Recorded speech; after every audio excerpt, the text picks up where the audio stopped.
দ্বিতীয় ধাপে ইউনিয়ন পরিষদ নির্বাচন অনুষ্ঠিত হবে আগামী ৩১ মার্চ। নির্বাচনকে ঘিরে নওগাঁর পত্নীতলা উপজেলার ১১টি ইউনিয়নে চেয়ারম্যান ও মেম্বার প্রার্থীরা যাচ্ছেন ভোটারদের কাছে।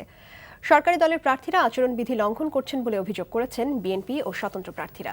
তবে সরকার দলের প্রার্থীরা অবশ্য এই অভিযোগ অস্বীকার করেছেন। নওগাঁ থেকে আসাদুর রহমান জয়ের পাঠানো রিপোর্ট।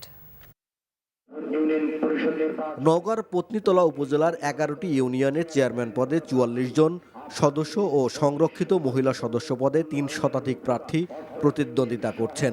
কখনো বাড়ি বাড়ি, আবার কখনো মাঠে ঘাটে, যেখানেই ভোটারের দেখা পান প্রার্থীরা সবাই ভোট চাইছেন। উপজেলার নজিপুর, পত্নীতলা ও দিবর ইউনিয়নের বিএনপি ও স্বতন্ত্র চেয়ারম্যান প্রার্থীদের অভিযোগ, সরকার দলীয় প্রার্থীরা আচরণবিধি লঙ্ঘন করে প্রচারণা চালাচ্ছেন। এ অবস্থায় সুষ্ঠু ও নিরপেক্ষ নির্বাচন নিয়ে শঙ্কিত তারা।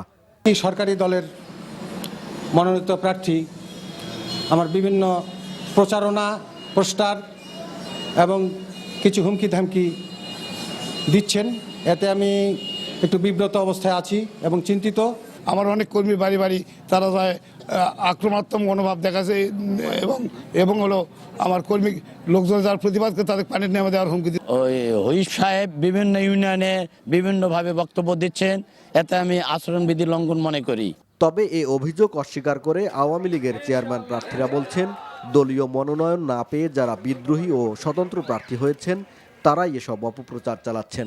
এটা একেবারে সত্যি কথা না, এটা মিথ্যা কথা। সে আওয়ামী লীগের মনোনয়ন না পাওয়ার কারণেই আমার বিরুদ্ধে মিথ্যা অপপ্রচার চালিয়ে যাচ্ছেন। লঙ্ঘন হয় নাই বা হুইপ সাহেব কোনো বা সরকারি দল কোনো আচরণবিধি এখানে লঙ্ঘন করে কোনো প্রচারণা করতেছে না আর কি।